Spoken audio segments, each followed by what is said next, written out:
Assalamualaikum warahmatullahi wabarakatuh. Salam sejahtera dan salam madani. Mari memetik si daun kari. Nama saya Nuaisa Fatin binti Nurkhairunizam dari kelas 6 Bukhari. Saya bersekolah di SK Getang, Hulu, Terengganu. Pada waktu lapang, saya suka membaca buku cerita. Pada hari ini, saya ingin berkongsi sebuah buku cerita yang pernah saya baca, iaitu Cita-Citaku Setinggi Gunung. Siri Titipan Mekar karya ikhwan ini mengisahkan tentang seorang murid perempuan tahun 6 bernama Azizah yang sangat gemar menulis. Dia ingin menjadi seorang penulis yang terkenal suatu hari nanti. Namun, cita-cita Azizah itu dipandang rendah oleh rakan-rakannya. Mereka tidak mempercayai Azizah.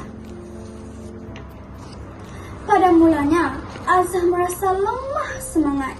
Namun, dia terus bersemangat dengan sokongan keluarganya. Sebuah sajak misteri menjadi tumpuan rakan sekelas. Sajak itu mendorong mereka semua berusaha gigih untuk mencapai cita-cita. Cita-citaku setinggi gunung, puncaknya tinggi mencecah awan. Ingin ku capai, ingin ku tawan, takkan berhenti sekerat jalan. Rangkap sajak ini merupakan antara bait sajak yang dicipta oleh Azizah. Ia telah dibacakan oleh Cikgu Hartini di dalam kelas dengan penuh perasaan. Namun, rakan-rakan Azizah tidak mengetahui gelangan nama sajak ini kerana dia menggunakan nama pena Shazarina. Buku ini memberi pengajaran yang besar kepada kita semua sebagai seorang murid bercita-cita tinggi dan berusaha untuk mencapai impian hidup.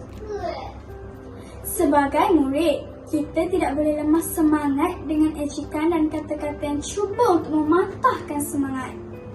Sebaliknya, kita hendaklah sentiasa berusaha dan berjuang untuk menggapai cita-cita.